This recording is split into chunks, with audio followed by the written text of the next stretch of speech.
What is up, wrestling fans? Welcome to another Pay-Per-Viewpoint edition of the Smark Moment Smack Talk podcast. We just got done watching WWE Survivor Series 2020. We're going to break down the whole night's worth of events. We're going to give you the results. We're going to recap what happened, our thoughts on what happened, the pros, the cons, everything in between, and so on and so forth. I am your host, as always, Tony Mango. Joining me, as always, are Callum Wiggins. Called it. And Robert DeFelice. I'm depressed. Yeah, I went through a lot of emotions on this event. I went through a meh, and then oh wow, and then oh yeah, this is great, and then a lot of greats, and then god damn it, and then eventually I'm just kind of sad. So you're gonna get a whole spectrum of things going on here. Hopefully you are more on the positive side of things and not on the negative side of things. We got a lot of really good things to talk about here. So I don't want that to give off the impression that this is like a negative side. I'm mostly all positive about all this. Can I make a suggestion? Like, can we kick it off with Taker so we can get the negativity like out of the way? Well, I guess that is a good way to start it off, because ultimately that is like the more, I guess, depressing way that we could go out. But I've talked about this a million times. I mean, it's sad to see The Undertaker or anybody retire, and that sucks. And it really sucks that that's happening in front of nobody, because that's just not like, it's not right, you know? But then again, on the positive side of things, it's like, oh, thank God, like, he gets a send-off. And it's not more grim, you know? It's not like some graphic pops up of like, oh, you know, he passed away or something like that, like a lot of other people unfortunately do. Or that he's injured horrifically in a match and that ends up putting him down for his career or something. Like, we still get to celebrate The Undertaker, and we've celebrated him in different fashions. We gave him the highest scores that we've ever given anybody on the Superstar Scores earlier this year.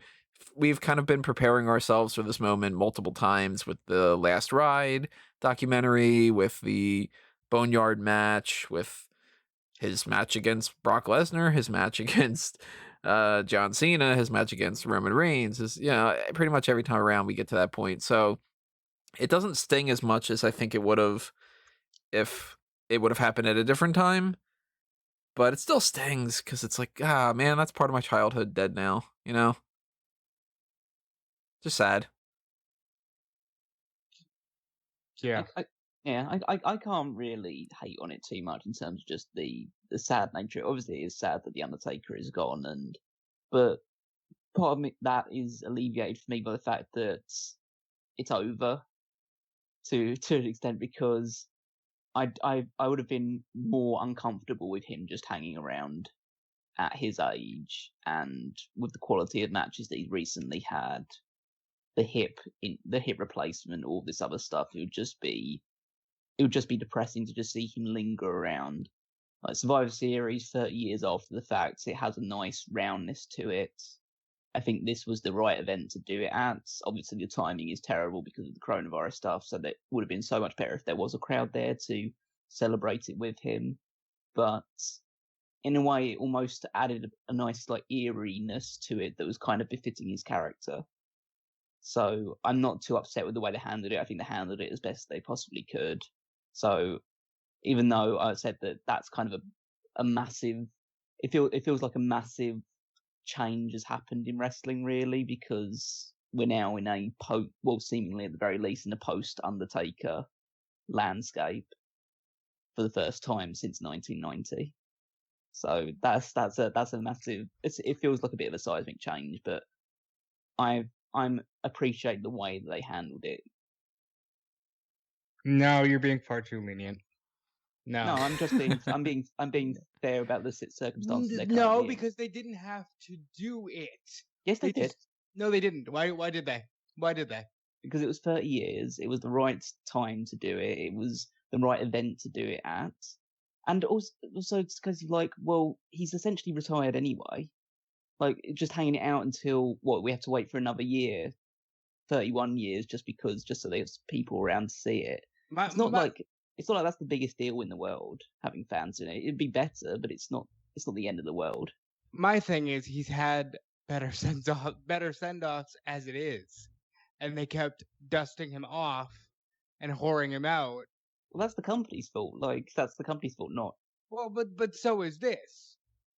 Because you could have even ended it at WrestleMania with the Boneyard match, which still made him look kind of like a badass, and he rides off into the sunset, and you have this nice little documentary series.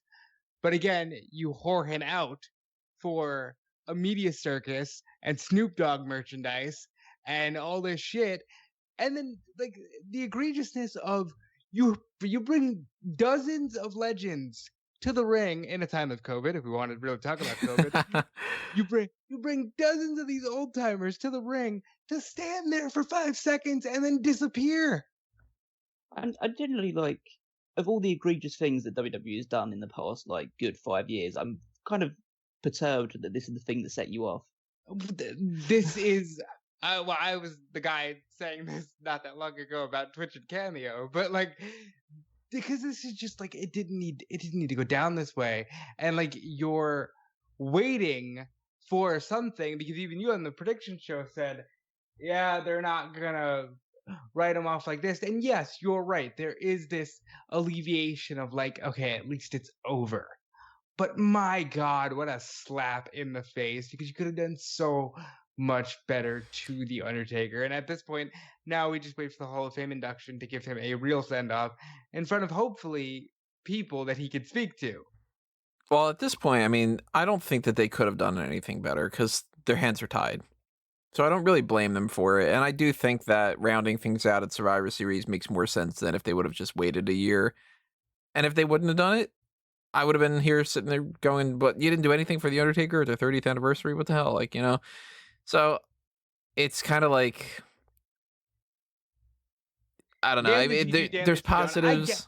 I get it. I just hate it. Like, I just hate it. I understand it.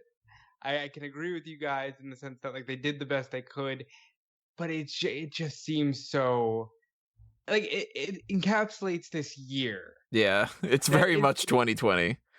That it's like, it should be this big thing, but it's actually this fart in church, and you have to just be glad that they pulled it off in a time of COVID and quietly move on. And I understand that. It's just like, damn, not the way I saw The Undertaker going out, but whatever. We know what the saddest thing about it for me, it was actually nothing to do with The Undertaker. It was seeing Vince McMahon. Yeah, right? Oh my God, Vince looks so old. And I know he is so old, but it's just, he looks older than 70, was it 77, 78 years he is now?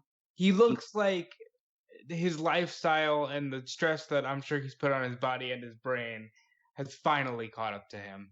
I mean, can you blame the guy? Yeah, I can blame him for putting himself under that sort of pressure. Leading to things like the build towards this fucking event in the first place. Yeah, it's true. Like, my sense of how I left this whole scenario was, I hate, like, maybe that's a bit harsh to say it like this. Well, all right. You know the phrase, don't look a gift horse in the mouth? Yeah. I kind of feel like you got to take your medicine, sort of. It's like, yeah, I don't like it. And if I could rewrite it, I would have rewritten even this differently, but it's not my send-off. So at the end of the day, it's like, for me as an Undertaker fan, this doesn't quite do it for me. But if I'm honest with myself, was anything going to do it for me? And then I have to sort of separate myself and go, ultimately, the one who it needs to be the most for, it's him. It's him. So if he is okay with it, then everybody else has to be okay with it, you know? Mm-hmm. Absolutely. Yeah. And if he's not, then goddamn, Mark, come back. It's just something else. And I'm sure, like, and that's the other scary thing. We just watched a documentary series that talks about how not okay he's been with things. Do you think he was okay with this? I think so. I think he's come to terms with it now. I think maybe at that point in time he was still feeling like he could do more or wanted to do other bits and pieces. Now I think he just wants to be Mark Calloway wants to leave that world behind him as best as he possibly can. You know who's probably really happy with how things played out? Undertaker from the Sure. parallel universe where he beat Brock Lesnar. Because then everything is okay. There is no coronavirus, and everything else works out perfectly fine. I mean, I will die on this timeline idea. I think 20 years from now, if things haven't gotten better, or things are weird in some way, like I'm gonna like stub my toe 20 years from now and go, God damn it! Why did Brock beat Undertaker? outside of that, it was fun to see Savio Vega. It was interesting to see the Godwins. Yeah, for those who did not see this and the fact that we're talking about it and you want the recap portion of this, the people that were showing up here in order, there was Shane McMahon, who got piped in cheers. Yeah, that's what I was going to say. Like, I've never ever once heard a crowd chant Shane O'Mac before. Never in a million years. Not even when he made his big return did the crowd chant Shane O'Mac. So I don't know where they got that pipe in. The only time they did, I think that's where they got the sample from. Yeah, but it's just like, that was ridiculous. So Shane McMahon, there's Big Show, JBL, who does this little country jig. Jeff Hardy, Mick Foley, The Godfather, The Godwins, Savio Vega, Rikishi, Kevin Nash, Booker T, Shawn Michaels, Ric Flair, Triple H, Kane, and then, of course, Vince McMahon. So a good group of people. There's some missing elements to it. You know, I mean, not everybody can be there. I'm sure plenty of people have prior commitments or they just don't want to necessarily go there because of COVID or whatever. I mean, John Cena, Batista, Edge, they were part of documentary things. I mean, it's a good group of people, and it's a little weird that they come out to stand there and then immediately disappear, but yeah, like they're not even there with him. Like that's like part of the issue that I took with this was just the way it was presented as well. Because as Callum said with the piped in chants, bro, they kept piping in the thank you taker and the like, it just made it feel more weird. I understand what they're trying to do, but I feel this way whenever I watch any media in this time where it's like, stop doing this thing where you're like, isn't it so cool how much we're able to replicate normal? No, it's making me feel less normal. Please stop. Like, to be honest, like in a way, I kind of appreciate it because I think that if they hadn't have been able to like control the chanting, then it would have gone on for about 10 minutes, and this was already going pretty long anyway. So it's just a case of just been chant "Thank you, Taker" for 10 solid minutes, and just like, okay, he's great. Let's move on. Well, I liked parts of it. I hate the idea that it happened. I'm glad it still did happen instead of some alternatives. And it still won't hit me for a while. I'm sure I'm still going to be like, yeah, but maybe their gong's going to go off at some point. You know, like one of those kind of things where it's just 2 years from now or so, I'm going to be like, maybe the lights will go out. Who knows? But it's not all doom and gloom for the show. I would actually argue that this may be the best pay-per-view of the year for WWE.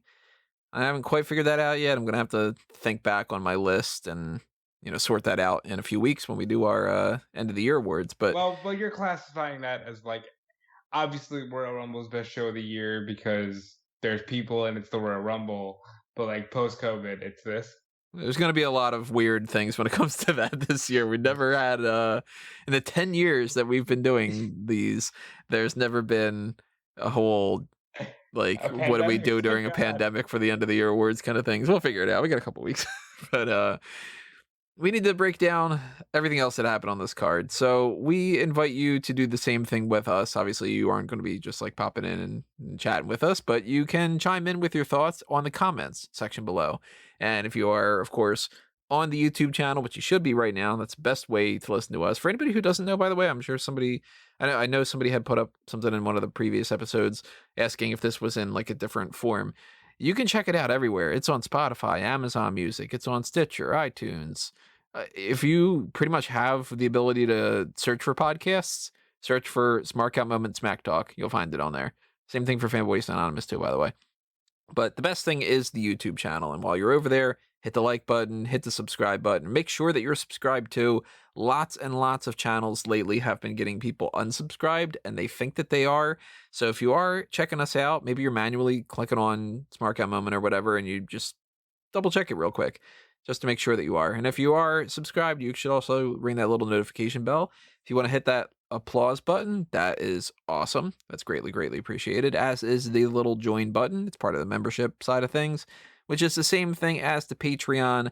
And I'll just very quickly throw that out there because I'm on a roll here. Patreon.com/SmarkOutMoment. Go ahead and check that out, because $1 even means the world, especially the more that people do that.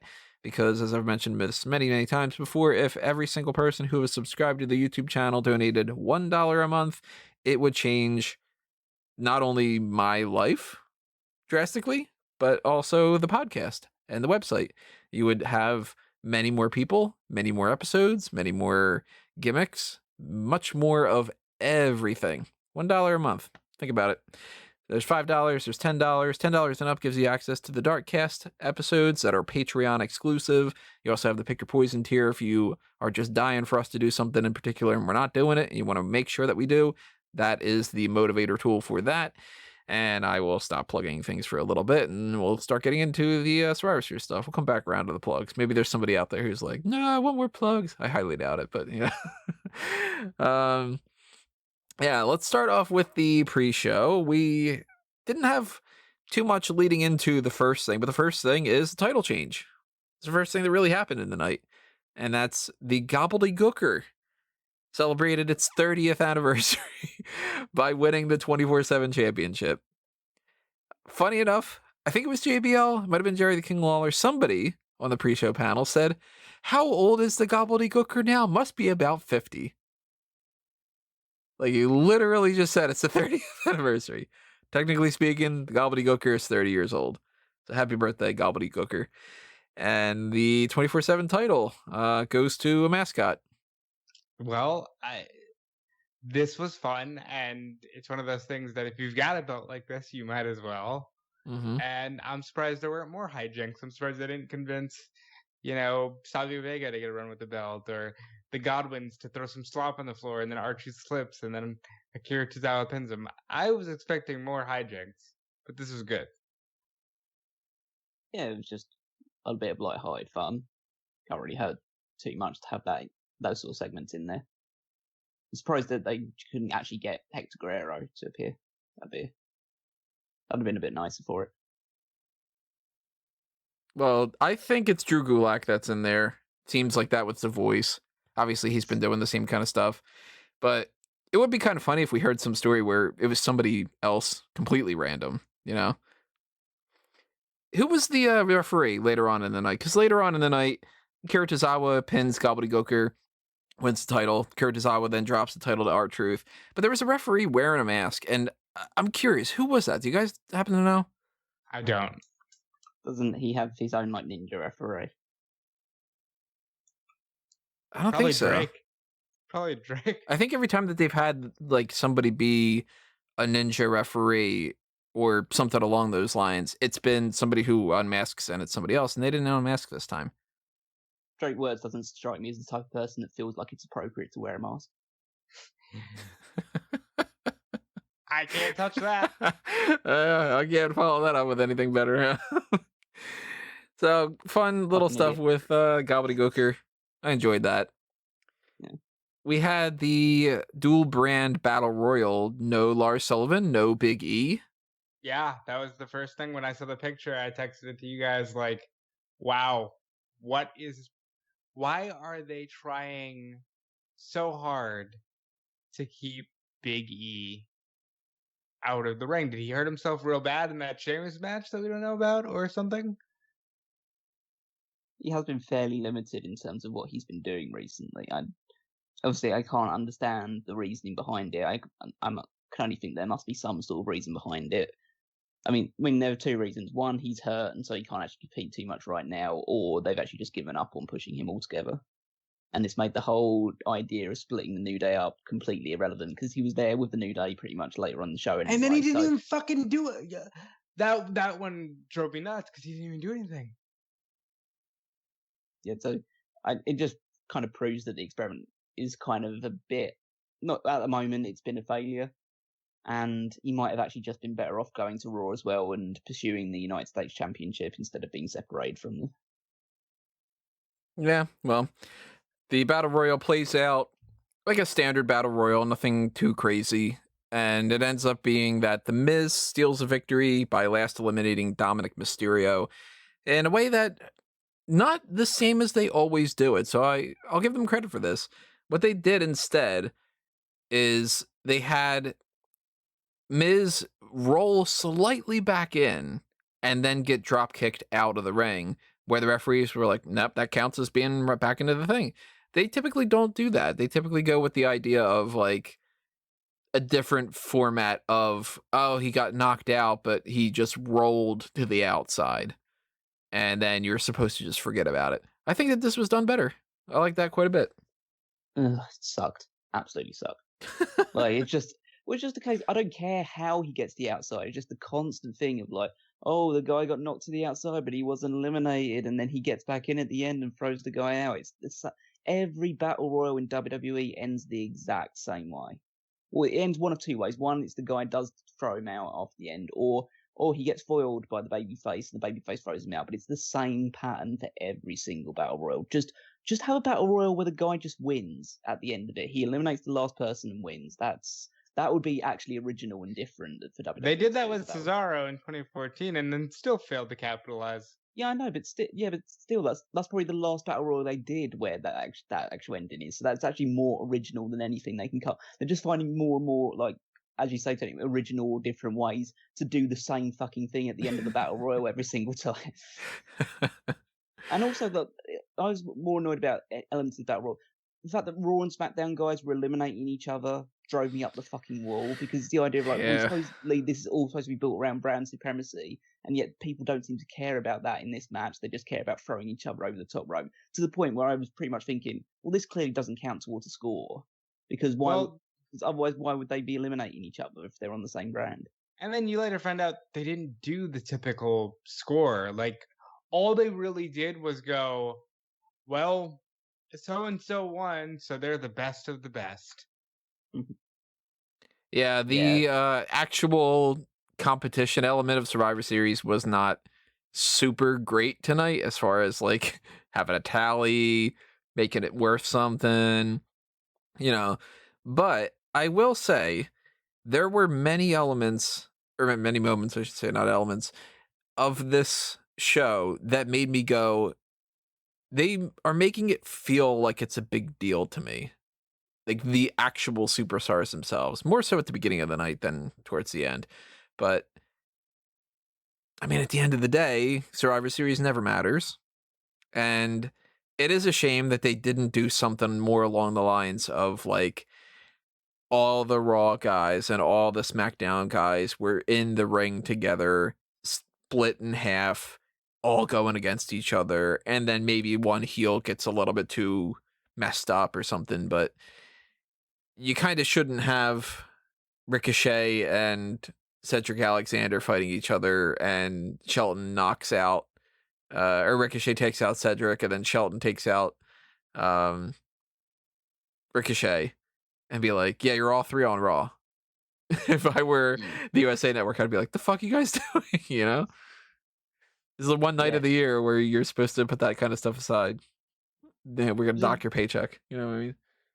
I mean, you can take some sort of intrigue in the fact of who they had left and towards the end of it, because the final people were Miz eliminating Dominic Mysterio, so they're clearly giving Dominic a bit of a shine there. The last person he was up against was Chad Gable, of all people. Which was two SmackDown people.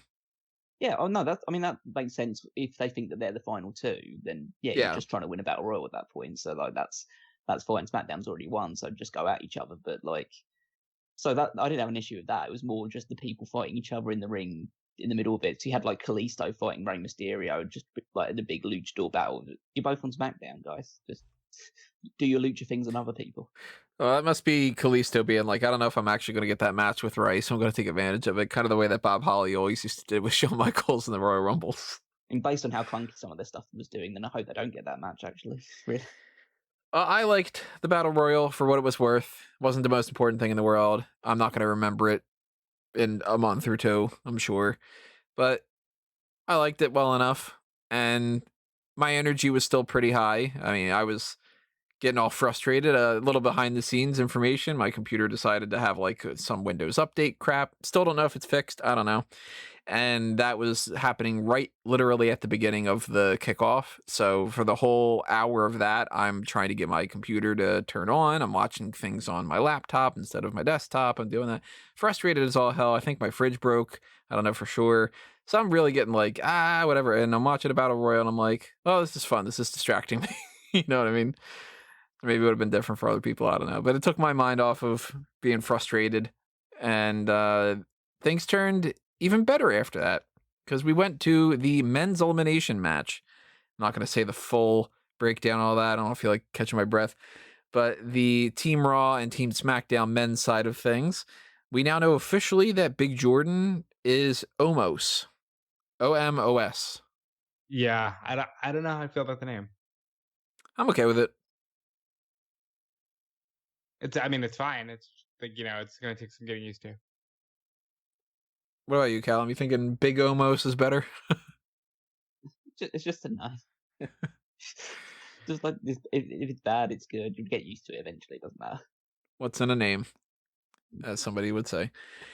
But we do have an upgrade for something else. Keith Lee got some new music. Loving it. Yes, and he's singing his theme song again. He did get rid of the bask in his glory. He's saying his name at the opening of the song now, which is a weird thing that they're enjoying in the new theme songs. It's got to be a company directive. It's got to be. There's way too many examples of it at this point. But I enjoy the theme song, and it's a step in the right direction, as was the result of the match. Yeah, vast improvement. Now, we established before that Keith Lee's last theme, not the one that he just got rid of, which was just some generic production thing, but the actual, bask in his glory kind of theme, that one's totally a ripoff of the Donkey Kong rap. It's very much like, DK you rap. put that in my head, and now I can't unhear it. Yeah, it's as if somebody said, "Can you do a variation of that?" It's so much similar to it that I could not possibly see anything or hear anything other than that. I don't know if this one has anything like that, so I am curious. Drop a comment below if this song reminded you of anything on that same wavelength. Kind of the same set of things as like TJP's theme is very much like Mega Man. I think it was like Dr. Wily's theme or something. It's along those lines. If Keith Lee's new theme has some kind of like, oh, it's totally this song from Banjo-Kazooie or something that I'm like not necessarily putting together, let me know. Very curious. Big fan of the new theme, though. Can't wait to download that. And I really loved the first elimination that we got going on here. It was Seth Rollins just kneeling down, saying, do your part, bro, kick me, and he just gets eliminated. And Kevin Owens afterward, I forget exactly what he said, but he said something like, you're living up to the piece of garbage that you really are. No, he's just like, you're always going to be a piece of trash, aren't you? I dug it. I like this in my own mind, because they'll probably never go into this detail, but he was always the Monday Night Messiah. So in my mind, it's like, yeah, he's giving it to Raw because he wanted Raw to see the greater good. He knows how bad he spiraled out of control when he lost last year. And at this point, if that's his write-off and he just goes on paternity leave, I'm good with it. Same here. I think there'll probably be some sort of follow-up on SmackDown. I think there has to be. You think maybe like Owens puts him out or something? Well, it'll just be something that he needs to explain why he did what he did. I just don't think that you can kind of just do that and then have him disappear for however many months and then come back and explain it. I think you need some sort of explanation here leads to Rollins being taken out completely and then he's out for a while and he can come back and see what happens at that point. But I don't think you can just end it on that bro kick. I really liked another element of this, that every single person on Team Raw scored some elimination. Because at the end of this, it was a clean sweep. Seth Rollins gets eliminated by Sheamus. Kevin Owens gets eliminated by AJ Styles. King Corbin gets eliminated by Matt Riddle. Otis gets eliminated by Braun Strowman. And Jey Uso gets taken out by Keith Lee. You end up with Keith Lee's brand new theme as the thing that's in the background while they're all celebrating. They're all bros at the end too. It's like, oh, isn't that nice? And Yeah, I think these 2 elimination matches showed that you really shouldn't be getting on with your partners if you actually want to win. Going into Yeah, it's true. going into these things. But I like that. I mean, it does suck when you see, like, you know, Team SmackDown gets completely railroaded here, but at the same time, I don't think that any of them looked bad in losing. The only one who looked bad was Seth Rollins, and he's the one who he did it on his own because he's like nuts or whatever. So, like, Otis put up a pretty decent fight, and Corbin gets eliminated. He didn't really do too much, but it wasn't like they had him take like what was the thing that Santino used to do? The Cobra. Like, he gets one Cobra shot and he's done. Or Kevin Owens slips on a banana peel, and it's like they tried, they fought, they were at a disadvantage, and they were up against much bigger people. I think Kevin Owens' performance was disappointing. Not as much as him himself, but just he was the first person eliminated after Rollins. He really didn't do much. I mean, he got to hit a few stunners on people, but just got hit with one phenomenal forearm and he was out immediately afterwards. I mean, I know that's AJ's finisher, but it's just a case of he didn't actually contribute much. I would have preferred it's him being one of the final people eliminated for SmackDown, because it just gives an indication that Owens really isn't doing anything at the moment and that really has no upward trajectory at this point. They probably could have swapped Owens and Corbin. Yeah, maybe.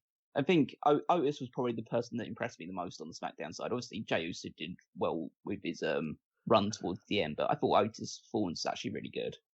And like looking at these people, if I was just coming into watching wrestling for the very first time, I'd kind of be going, "Hey, Otis has got a much higher ceiling than Corbin or Owens at the end of this." Even though that shouldn't be, and I don't feel that's the way I should be feeling coming out of it.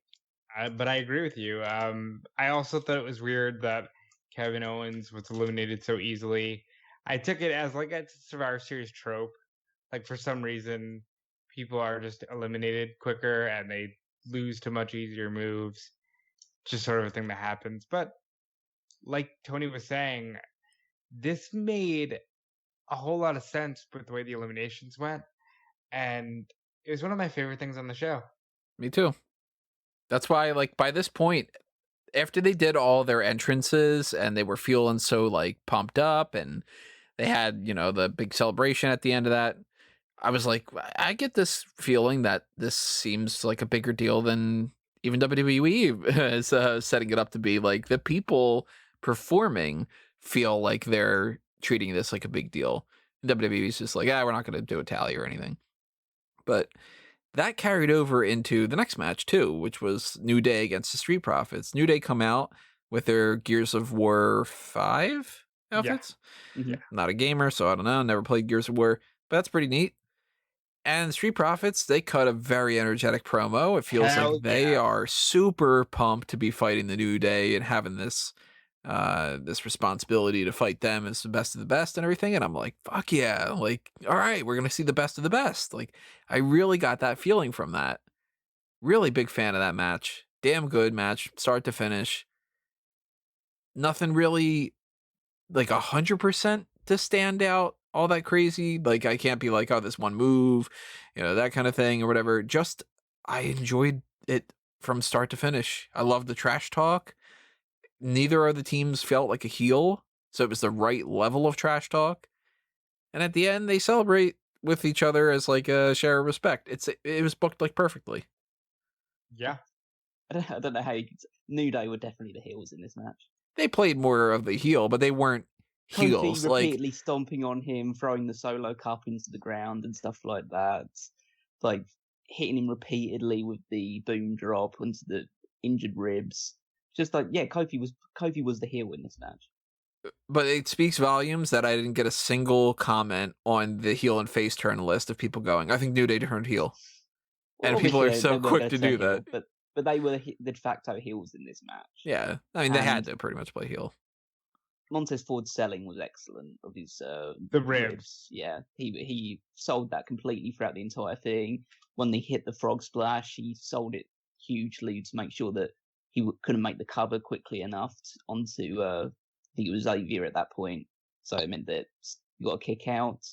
There was a lot of really good stuff. I thought Dawkins, who again, I will always protest is like highly underrated. Had the great hot tag, hit this amazing butterfly suplex style neck breaker, Yeah, which that I've was cool. never seen anybody do before. And so just like, and it's just like pretty.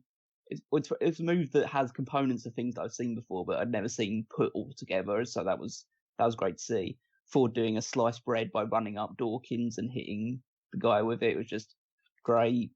Woods was great. Kofi was great. Yeah, this whole match is just excellent, and it makes me again just say like, why doesn't this company care about tag team wrestling? Yeah. It was so good that FTR took to Twitter and were like, "Thank you," because Nice. that match was that good. I'd say this might have been the best match of the night. I would agree. It's high up there. I think there are 3 contenders for it, but this was definitely one of them. So Street Profits win that.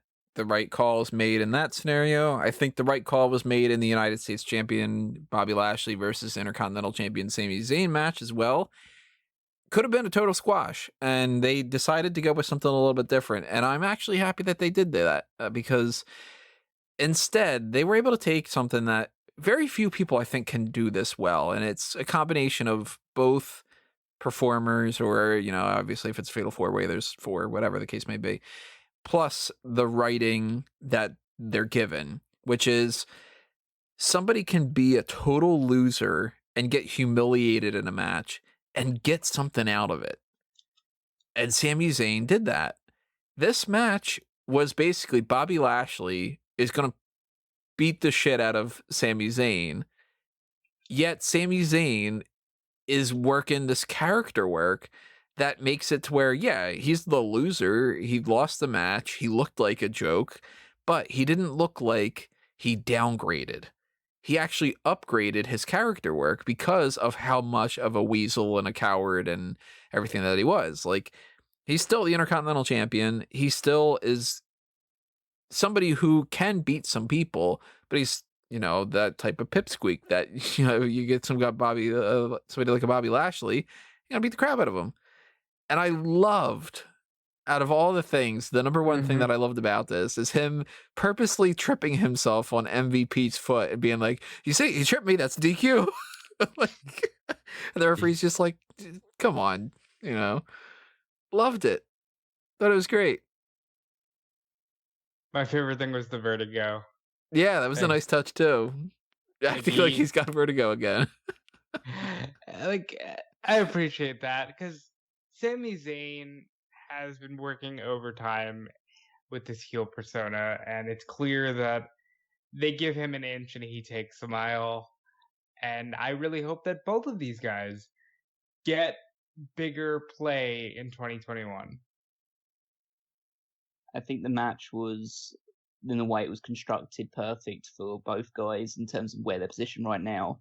However, I find it highly problematic that the Intercontinental Champion is such a joke. Yeah, but you know what? That's a joke that lands. Later on, we're going to talk about a joke that I don't think does. No. It's definitely a higher echelon than that, but it's just a case of this is supposed to be the best of the best. Well, at least that's what the tagline you're giving the show. And Sami Zayn clearly is not the best person on SmackDown, or the best person that could be holding that Intercontinental Championship. And just to see such a one-sided beatdown, pretty much from start to finish, even though Zayn obviously got a few bits where he was like choking Lashley against the ropes or whatever, but it was pretty much like, okay, Lashley is far more dominant, he's far more impressive, so essentially Raw's mid-card is a million times better than SmackDown's mid-card, because if this is your champion of the SmackDown mid-card, then your mid-card is a joke, essentially. How would you like to see these two titles progress? Because I want Sami Zayn to drop it next week. Well, see, I with want him like to drop it to Daniel Bryan, give it to someone who actually do something with it. With the New Day and the Street Profits, I think we all can kind of agree, like, maybe there's not necessarily 100% the best person to take, or the best team to take that stuff from now. Maybe a Hurt Business does, maybe whatever. But with Lashley and Zayn, there's a big difference between the two. Lashley could go on until WrestleMania or onward as United States champion, and I don't think that we would bat an eye. But Zayn, he does kind of feel like he might have to drop that belt. You're thinking Daniel Bryan. What are you thinking, Rob? You thinking Daniel Bryan? Thinking he keeps it for a while, somebody else wins it? It should be Daniel Bryan. I would like to see some kind of a feud between he and Owens because they always bring it when they wrestle each other, but this version of Sami Zayn won't bring it, if that makes sense. This version of Sami Zayn is a great character. I'm not going to deny that side of things. I just don't think he should be a champion, or should be presented at least to that extent. As far as Lashley, I agree that he's been booked phenomenally, but he's been booked in that standard strong mid-card champion role where he's just a strong guy who happens to have a belt. Like they need to put more focus on the US title, maybe through, I don't know, Retribution with Ali, or finding somebody else on Raw, but they need to put more of a focus on the importance of being the US champion. Yeah, they're not really giving him feuds. So it's not like you can go, oh, what a strong title reign he fought. And you're like, he beat Apollo. And then it's kind of like... Yeah, because it's just been Apollo. And the thing is, I love the Hurt Business. They have been the gem to come out of this year on Monday Night Raw. But we need more now. I wouldn't necessarily mind Otis being the one who beats Sami Zayn. No, I wouldn't mind that. I guess like Otis is a fun character, and he could be like, in the same way that it's shocking Hacksaw Jim Duggan never won a belt, Otis could be IC champ. But I just want to see Brian get it and have a little fun with it. So speaking of people who don't get a belt, we're rounding out the Champsgiving tournament. We are currently in the final of that tournament for this year. It is who is the best to never win a big one as far as the WWE world titles are concerned. We are down to Wade Barrett versus Owen Hart. So go ahead and vote on which one of those two you think should win the tournament while you can, because the polls shut off right as we are doing the hot tags next week. Or maybe I'll drag it on one extra day. Maybe we'll do a special thing on the like Saturday or something afterward. Haven't quite figured it out yet, but basically your cutoff is essentially Black Friday. So vote while you can. And I think that if this goes well and people liked it well enough, I think that maybe next year's Champsgiving might be who is the best to never win a title in WWE. Just any title at all. Because you mentioned Hacksaw. Hacksaw Jim Duggan never won a single championship in WWE. Jake the Snake Roberts never won a single championship in WWE. It's kind of crazy, isn't it? Well, because they were literally of a time where you might not have needed the belt, Yeah, but still. And they were also at a time where there just wasn't as many numbers of belts. Like, I imagine one of them would have won like a hardcore championship if that was around at that point in time, because everyone won the hardcore championship when that was around. Yeah, but still in the context, you could say to somebody, Randy Orton's a 14-time world champion. If you go back in time and you tell that to somebody who just found out that Bret Hart got his 5th title, you'd be like, oh my God, this Randy Orton must be like, best dude in the history of the world, just because he won it 3 times as many times as the person who's had it the most, other than I think maybe Hogan. But yeah, it's just it's one of those things. So vote for the Champsgiving tournament while you can.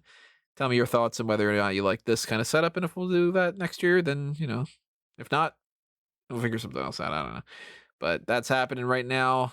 Another thing that happened around this time frame that we're talking about for this pay-per-view at the very least is we had a little backstage segment where Roman Reigns was talking to Jey Uso, and he said he has no excuse or any want for excuses. And for Jimmy Uso, he's like, I didn't even ask you to be here. Just kind of go fuck off, essentially. He mentioned about the whole idea that if people don't fear Jey Uso, then they don't respect him. And that means they don't respect Reigns, which means they don't respect the family. So he has to make them respect the family or he has no space at the table. And I wrote down the note, I absolutely love Tribal Chief. Yeah. Yeah, this character's great. So good. Love it. He's putting so much effort into every word that comes out of his mouth, and it makes it all make sense. And sometimes, especially when we're going to talk about a match in a little bit, that just made no sense. it makes you love it that much more. Mm-hmm. I just think that like if you had this character 3 years ago, Reigns would be the biggest babyface in the company right now. Oh yeah, by far. If they would have pulled this trigger back then, and Paul Heyman, I think, is what the one that had said this recently in an interview. It might not have been him, but I'm fairly certain it was. Had said the reason why was because they wanted to make him like he needed to be more aged and like have more wear and tear for it to be believable. That's bullshit. People would have bought that back then. I think it could have worked in 2015 even, for that matter. 2017 at the very least would have been, perfect time to do this, but it's happening now. It's great. Love it. Major thumbs up on Tribal Chief. Absolutely. Thumbs less up, but still up for Asuka versus Sasha Banks. Good match. Can't really complain about it, except for the fact that I've seen enough of it this year that it really didn't keep my attention outside of the fact that the match itself was fine. Like, I'm gonna disagree with you. I mean, I know my role on the show is like I'm the Sasha guy, but it was so fucking nice to see these two wrestle without a whole lot of Bayley Sasha hoopla. yeah. Like, this was just such a fun match. I think that this is the best match that they've had because they didn't have that nonsense to deal with. Yeah, this match just absolutely slapped. It was amazing. I thought this was as good, if not better, than the Street Profits New Day match. Absolutely. It was Joshi-rific, this match. It was it was built almost like watching a match from Stardom or something like that, because there was a lot of rope running, there were a lot of transitions through pinfalls, there was a lot of submission targeting. It was just it might be the favorite Sasha Banks match I've ever seen. Wow. But I will say, when Sasha outside of the Bayley one, obviously from Takeover, but obviously that's like the obvious one. But yeah. When Sasha had her episode in 2019 and she went away, she went to Japan, and that's almost been like this little footnote that, hey, if you know, you know. And I feel like this was one of the first times she got to have fun with the fact that, hey, I went to Japan, I did a little bit of the Joshi style, I enjoyed it, I want to do more of it. She had to do more of it here, and this was so much fun to watch. Yeah, I just adored it. I liked it better than the Sasha Banks Bayley Hell in a Cell match. So yeah, and I don't want to be that guy, but we know where we're going here. She's got to go fucking face Carmella, and I like Carmella. And Carmella's a good character. Don't get me wrong. Like, I like what Carmella's doing, but what the fuck? You think that's bad? Fighting to Asuka's facing Lana for the title. I know, but that's what I'm saying. Like, what is this? If I'm them, let's just get Rhea Ripley in there, and let's just, you know what? Because we don't care about nice things. Let's just hotshot Bianca in there too, because clearly the Lana table thing is more important than Bianca Belair, and that is not okay. But this match is great. That opens up a whole can of worms. We transition from one to the other, because this is what I wrote in, I think, the Bleach Report one. I write too many things at the same time these days. Why is it that the Lana through a table thing has been progressively getting much more focus and attention than the Raw Women's Championship, to the point where Asuka hasn't done jack shit in weeks, and she takes another loss here? Asuka doesn't look that hot right now. She might as well drop the title, and I'm really thinking that as soon as Charlotte Flair can show up, she's beating Asuka. Whether it's on Monday Night Raw, whether it's at TLC, Royal Rumble, Flair is beating her for that. And if Flair isn't able to, they're just going to give it to Nia, probably, or something stupid. Because I feel like they have no interest in Asuka as champion. And they're sitting there going, wouldn't it be funny if like Lana did something? Yeah, that'd be great. And that is frustrating as hell when you look at something like the women's elimination match, which as soon as they did it and they had Lana pushed off on the side, I'm like, God damn it. They're doing the thing that we were talking about, which was the whole thing's going to boil down to LOL, Lana is the sole survivor. And I lost interest in the whole rest of the match because it was the longest match of the night, I think. Might have been. It's like 23 minutes long or so. I think if anything was longer, it was McIntyre and Reigns. but you've spent 23 minutes building up a gag. Hold on, because I want to add something to what you said there. Even more than when they put her literally in the corner to just stand there, if I'd watched the match on mute, I might have still had hope. But Corey Graves burying the lead for the entire fucking match and talking about how useless Lana was made me go, okay, so they're gonna do the thing with Lana. And I don't know why they felt the need to beat it into your skull as if you have no perception of what's in front of you. Like, don't even let the angle play out casually. We're gonna nail it into your brain that we're telling you Lana's useless so that Lana can win. And here's the thing, and they weren't counting on this. At least I don't think they were. They aired a Chronicle yesterday. And the one clip that has gone viral is the clip where Lana talks about struggling with depression because of mean comments on social media and Rusev getting fired and all that. So now people actually want to see Lana do something.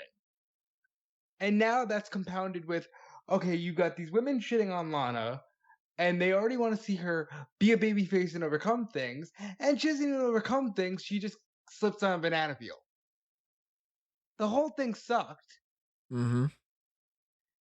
And it's at the expense of Bianca Belair.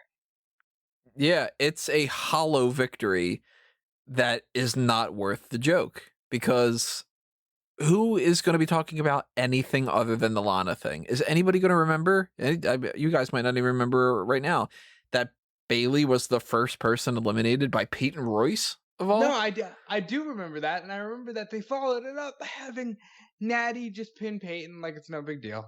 Well, no, she tried to pin her with, I think she was trying to attempt a pinning predicament that Molly Holly used to use, where she wraps her legs around essentially wraps the legs together, grapevines them, and then grabs both arms and pins it to the mat.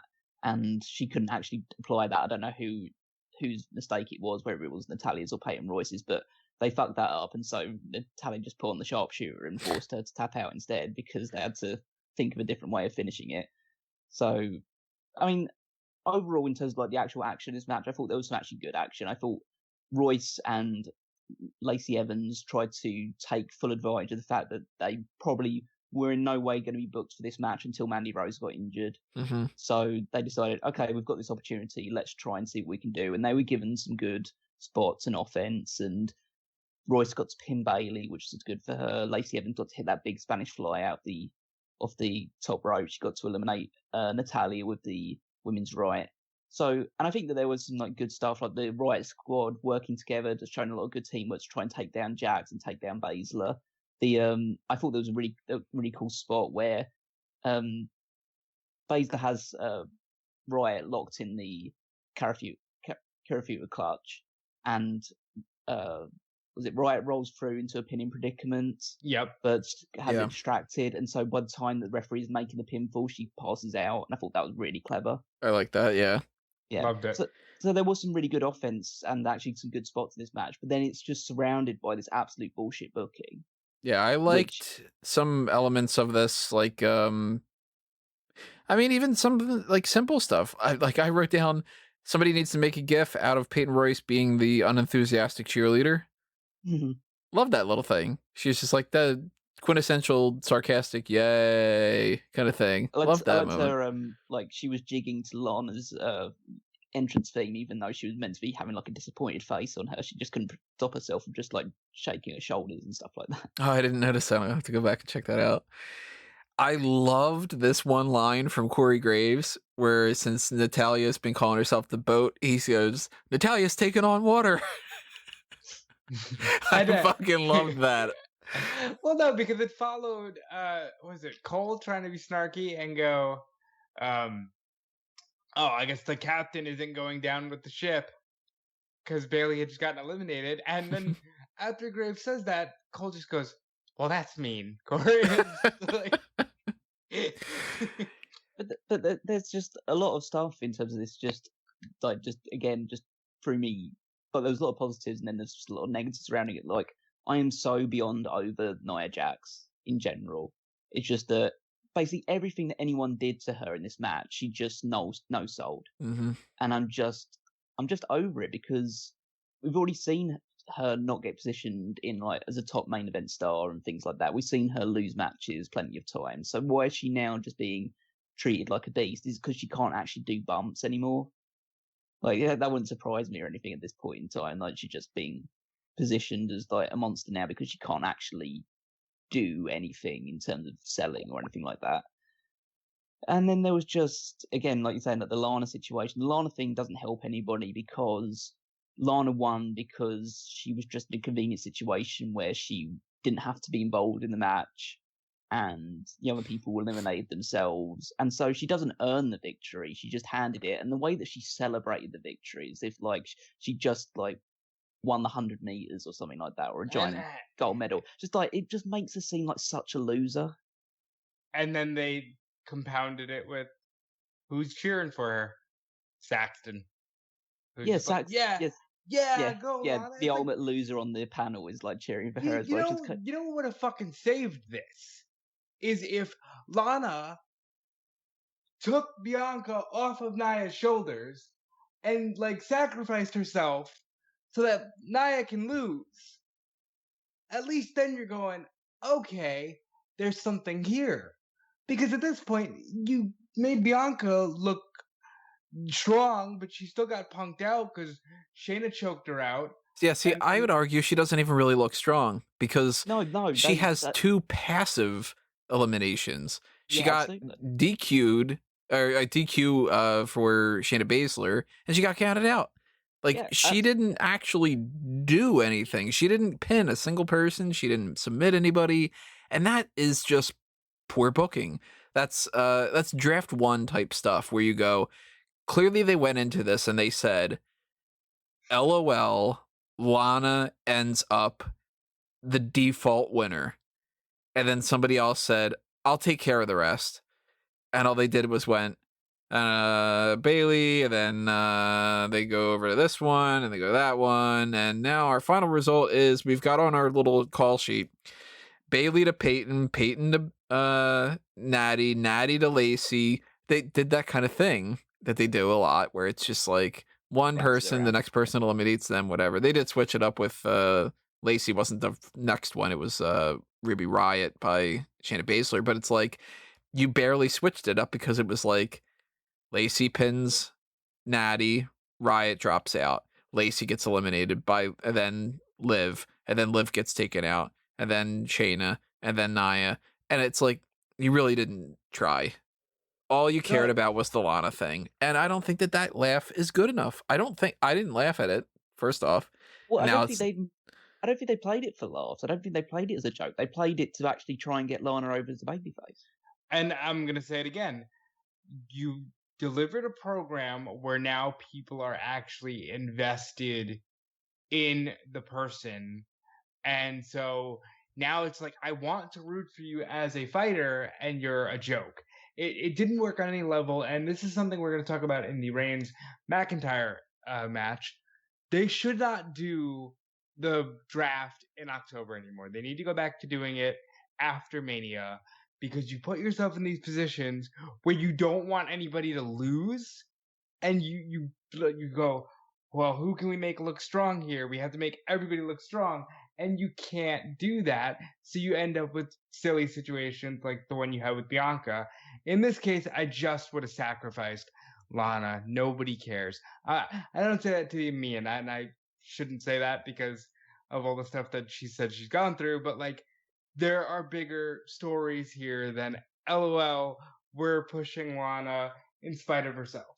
Well, it's not a case of like she had to, like, it doesn't hurt her more, but it doesn't help her more by winning this match.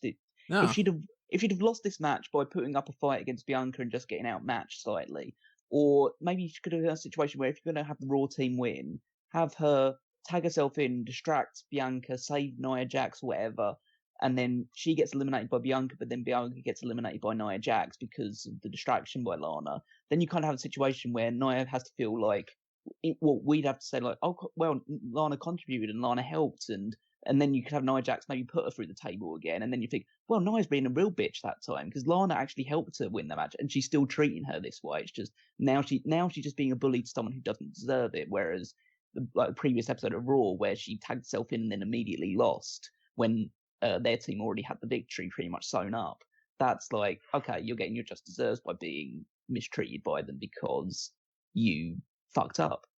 Whereas if you helped and then you still got eliminated, but then you helped your team win and then they did the same thing to you, it just means they're being bitches and they're like being bullies towards you, and you make her a sympathetic character. Then you can start build her towards this babyface push where she finally gets her revenge over Nia Jax. This one, she just looks like someone who's never won anything before. Is just handed like one of those participation medals or something like that for appearing in the thing. Just like, and then she hangs that on her wall and she thinks that she actually achieved something when she just like, wow, you attended 100% of like school this year or something like that, and they feel like that's an actual achievement. It's not. It just means that you were healthier than usual. So all right, let's round it out like this: Charlotte Flair or Rhea Ripley, which one comes to play savior to Lana so they can become de facto tag team champions for a minute at TLC? Well, I think what's going to happen is that Charlotte and Rhea are saving for the Raw Women's title picture. I think Charlotte beats Asuka for the title, and then Rhea beats Charlotte for the title at Mania. That's kind of my inclination right now. That's what I mean. Rhea can't have a stopgap where she helps Lana beat Nia and Baszler. But what's the incentive for her to do that? She doesn't like bullies. Who is still on the roster right now? We've got Mandy and Dana, Reckoning, Peyton, Lacey. Are we missing anybody like that? But it's the idea. It doesn't have to be a Raw team. It's the women's tag team titles. It'll be the Riot Squad because they were the ones that put the most fight up against Jackson. But I would give you that. But Lana can't get her revenge. She can cause them to lose the titles to the Riot Squad. Well, she didn't even cause Nia to go through a table here, which would have been the smart thing to do. No, you do that at TLC then. You have a tables match between the Riot Squad and Baszler and Jax at TLC, and Lana. I like your idea better. I'm just saying I don't think they'll go for it. No, they probably won't. But we are missing out Nikki Cross. Oh, that's a good one. And Naomi is on Raw.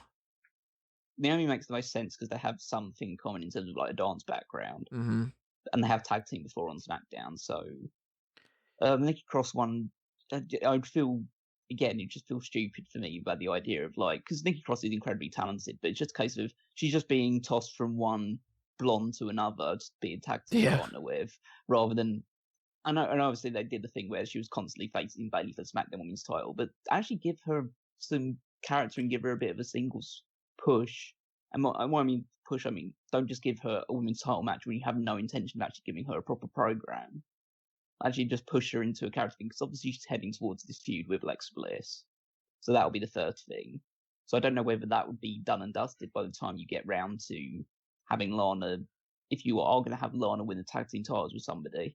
But it just feels like, okay, Nikki's just a de facto, we need someone to tag with this person. Let's go with Nikki. I just don't like that.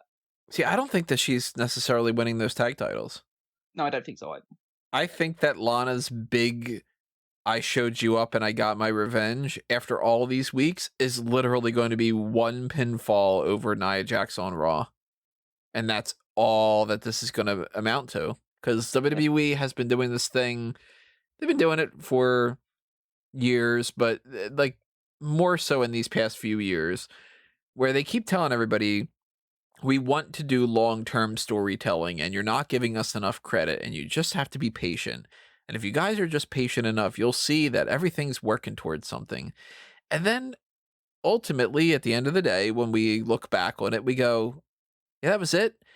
And their answer is always the same. It's, yeah, well, plans changed and we just decided to move on. Just move on anyway.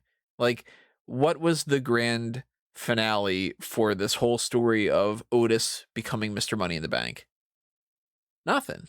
He dropped it to The Miz. Tucker ended up screwing him over. We haven't even have a match. Tucker wasn't even in the Battle Royal tonight. They could have done the two of those against each other on the kickoff. Nothing. Otis didn't do anything really all that impressive. He's not a champion. He's not doing whatever. He's just back to being a guy, but he's by himself. What was the big grand scheme plan of the Rhea Ripley thing? Nothing. She drops the belt to Charlotte Flair. Charlotte drops it to Io Shirai at In Your House, and then after a few months of teasing that they'll have another match here and there, they fight on NXT and Io retains. Nothing. Big story about Braun Strowman replacing Roman Reigns. Unique way of doing it. He's doing it. And then they have the match and whatever. Where does it lead? They waste a little bit of time. He drops it to Bray Wyatt, who drops it to Roman Reigns. Like, they don't finish anything. And they expect everybody to go along the ride and keep telling themselves that they're setting themselves up for something great. And then when something great doesn't happen, they go, anyway, let's move on. And I don't expect this whole setup of Lana to lead to anything other than maybe, if we're lucky, they have one match on Raw. And there's a good chance that doesn't even happen too. They could just literally be like, we decided not to do this angle anymore, and Lana's now hanging around waiting for something else to do. I don't think we're getting new tag champs. I don't think Lana's getting paired up with anybody. I don't think she's getting some WrestleMania feud. She's not winning the world title, nothing. In fact, I wouldn't be shocked if she goes through a table on Raw and they just revert back to that. Fair enough. So that was definitely my lowest point of the night. I was just annoyed as all hell that it was like, all right, we wasted 23 minutes. Bianca didn't really do anything, and this ended up being a gag, and it's not even all that funny. Vince is probably laughing his ass off. Hope it's good enough. Unfortunately, I was a little bit disappointed with how the next match started, but before we get into that, I want to toss out another plug here. Merchandise shops, TeePublic and Redbubble. Check them out. Buy some merchandise if you're interested. There's lots of different designs. There's lots of different products that you can put those designs on, and there's lots of different sales going on right now for Redbubble and TeePublic because they are doing the whole Black Friday thing. They're doing the whole Christmas season and so on and so forth. So if you are interested in those, check them out at Mango Tees, at Fanboys Anonymous, and at Smark Out Moment. If you don't know what Fanboys Anonymous is, go to fanboysanonymous.com, check out everything that's happening there. My thoughts on the Project 007 game that's going to be coming out, from what little we know about that. And anything else on the geek culture spectrum, you'll find over on there. And if you want to make sure that we do more content of Fanboys Anonymous, you can hit up the Patreon for that and sponsor it directly with the Pick Your Poison tier, or you could just keep telling me that you really want me to do more. Then the more people that tell me that they want me to do more, the more motivation I'll have to be like, you know what, screw it, I'll find time to do it. And then it'll happen. That's how things work. You do things, and then they happen. That's logic. So, as I said, wasn't digging the beginning of Drew McIntyre versus Roman Reigns. Started writing it up as a low point. Eventually, started getting better. Got to a point where I'm like, all right, I love this match. This match is great. I think you guys were kind of on the same spectrum as I am, right? Turned out slow start, ramping up towards what ended up being overall a really good match. Yeah, it started off pretty slow. It was like how I would describe the very typical WWE style heavyweight main event, which was a lot of rest holds, just shoulder tackling down, a lot of stalling to start with. You eventually get the heat with Reigns doing some stuff. I was feeling like, okay, this is good. It's okay, it's fine, but it's nothing spectacular or even as good as what I was hoping for from this match. And then over time, just builds up and it builds up. They start just hitting a lot more of their impactful moves. You start seeing a lot more of Reigns going for Superman punch and gets reversed, or McIntyre just throwing him around for a little bit. And yeah, so by the end of it, it was a lot to just take in and just watch. There was a lot of, again, it's like what I kind of see as like an extended version of an old school but like a current style Brock Lesnar match, which is you hit all your big stuff towards the end of it, and there's a lot of finisher kickouts and stuff like that, but you just extended it out for 20 minutes rather than doing it in 5. But it still has a similar sort of effect. By the end of it, you're just really pumped up with everything you've watched. And yeah, I think it was one of the top 3 matches of the night. I'd probably put it third out of the 3 that I saw. So my major issue with this was that they kept having McIntyre kick out of the spear. And at some point, it's like, do something else. If he's not going to get pinned, roll out of the ring, or, hit foot on the rope or something. But the fact that he kept kicking out of the spear, because again, like I mentioned with the previous match, they booked McIntyre that they wanted him to be super strong, but he can't be stronger than Roman. So they eventually found themselves in a spot where I think it borderlined on almost 2001 era, where it's like, oh, okay, here's a rough bump because here's the interference.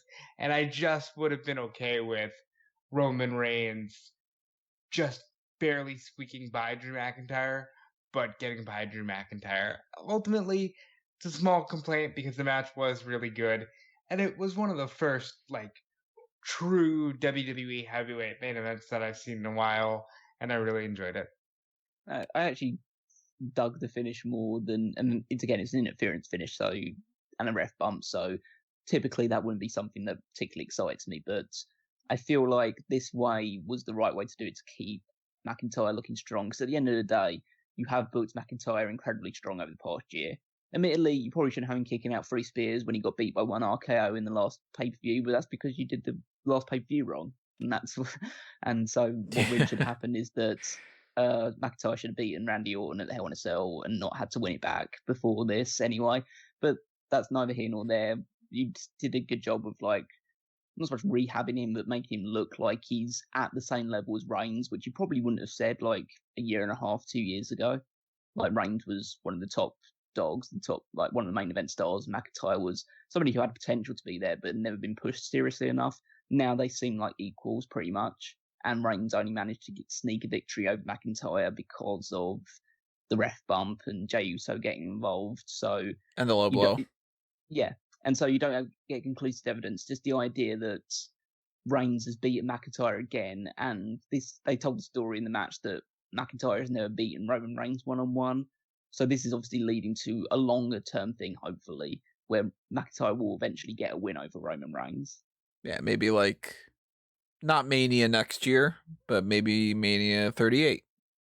Yeah, maybe if you had like Reigns holding the title for a really long time, maybe you can get to a situation where McIntyre is drafted to SmackDown or Reigns is drafted to Raw, whichever way you want to go about it. And then, they both end up at the same show, and that's the title match of WrestleMania. So, yeah. I liked it, though. I think that they planned that out pretty well. I think that the beginning of it, if it would have been a little bit more energetic, it would have been more of a highlight, but it still was a highlight. Still was one of the better things of the night by the, at the end of everything.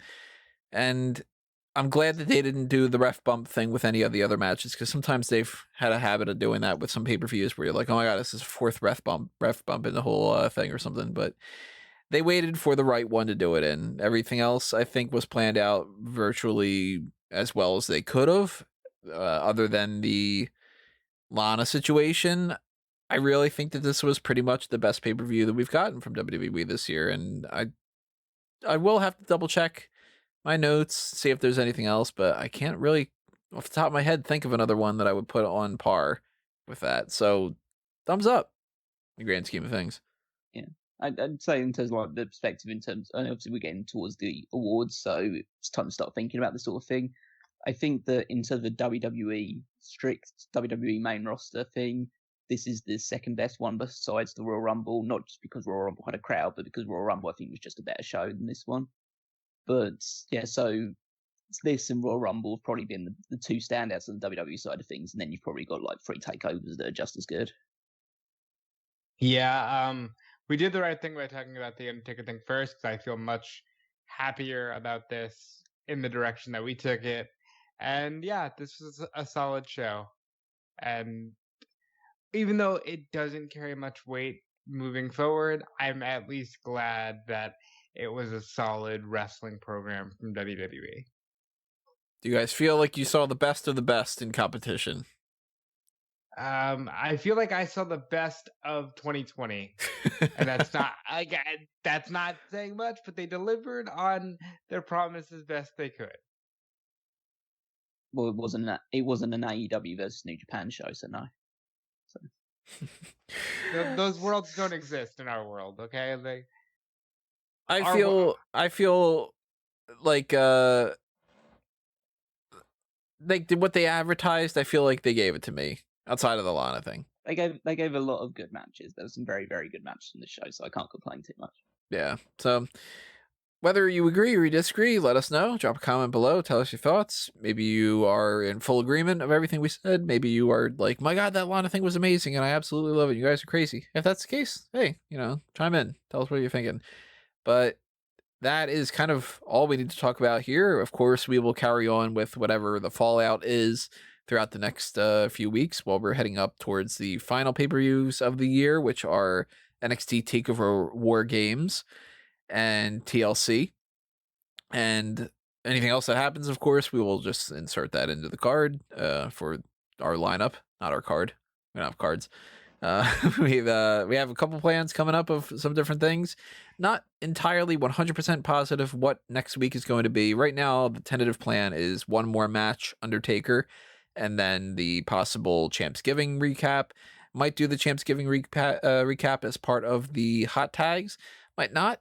I don't know. What would you guys rather have? Would you rather have the hot tag separate and do the thing on there? Would you rather have us just kind of combine it? Let me know. Drop a comment below. Send a tweet at SmarkOutMoment. Send something on Facebook, put something on the website. Just communicate. Let me know what you're thinking. And I'll keep all that in consideration as well. And you should be following us all over the place on all these different kind of platforms, all these different websites, all these social media accounts, all the blah, blah, blahs, including myself at Tony Mango and at A Mango Tree, and of course at Fanboys and Smark Up Moment. And you should also follow what these guys have going on, because these guys have things elsewhere, as we usually talk about here. So here's the baton. Callum, what do you want to toss out? Well, first of all, let's do a little bit of a fantasy league and predictions admin. Of course, obviously the fantasy league is going on. I've been administering it since we started around about SummerSlam.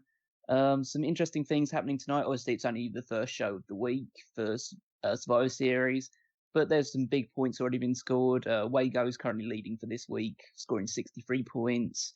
I myself am just behind with 53. Tony scored 50 points. Rob scored 3. That's I did. I got my ass kicked. Yeah, so I can't gloss over that too much. So maybe his time not out of the bottom is going to be coming to an end maybe at the end of this one. But we'll see how that goes. In terms of the prediction contest for this week, it ended up as a tie between all of us in terms of the results. We all scored 4 out of the 7 matches correctly. It all came down to the time prediction for Reigns versus McIntyre. It ended up going a lot longer than any of us predicted, but because Wago had the highest time prediction out of all of us, it meant that he was closest to the right time. So Wago wins Survivor Series. He will get an extra pick in the Fantasy League. Outside of that, for my side of things, obviously check out the power rankings and all the other great articles on smarkoutmoment.com. There is obviously Paul Heyman's SmackDown podcast, which me and Rob do, which is our retro podcast where we go back to the year 2002 at the moment, and check out all the great episodes of SmackDown that was going on at this point in time. If you checked out the one that was yesterday's show, Saturday's show, where we reviewed the first show back from Survivor Series. First show with Big Show as WWE Champion, with taking on Edge. Next week we have Big Show defending his title again against somebody who I would say, Tony, I'll give you 3 guesses. Guess who Big Show's defending the title against on SmackDown in 2002. Since I didn't watch at the time and I don't even know who's on the roster, I'm going to say Chavo. No. Rob Van Dam. Nope. Jamie Noble. No. Oh, to be fair, you went outside the box, which is pretty good. I basically made the challenge on the last one that I give people like 1,000 guesses and they would never guess. If they had never seen the episode before, they would never guess who challenged Big Show for the WWE title on that show. But there's that to watch. There is also a WWE Tag Team title match between Kurt Angle and Chris Benoit against Los Guerreros. There's a Cruiserweight title match between Billy Kidman and Crash Holly. A Pilgrim fashion show between Tori Wilson and Dawn Marie. Just definitely Pilgrim? Check out the next. The Pilgrim? Because Thanksgiving. Okay. Yeah, because I'm like, it's Thanksgiving special episode. Fine. Pretty sure they only have like one outfit, isn't that kind of the whole point? Oh, we'll definitely have something to talk about in terms of the cultural appropriation of one of these outfits, but we'll discuss that a little bit when we get around to it. But yes, that's what you have to look forward to. Follow me on Twitter at Weekmeister14, and I can finally hand you over to Robert D. Felice. Okay, and for me, You can check me out on Twitter at DudeFelice. Check out what I'm doing at Fightful and WrestleZone. I believe soon to just be Fightful. And that's exciting for me. Sean Ross Sapp, a great journalist in our industry, decided to give me more of a chance. So I'm very happy about that. Looking forward to getting started in December. It does mean my workload will pick up, but I am built for that. But I will never leave Smark Out Moment. So you can always catch me here on the next one. Tony?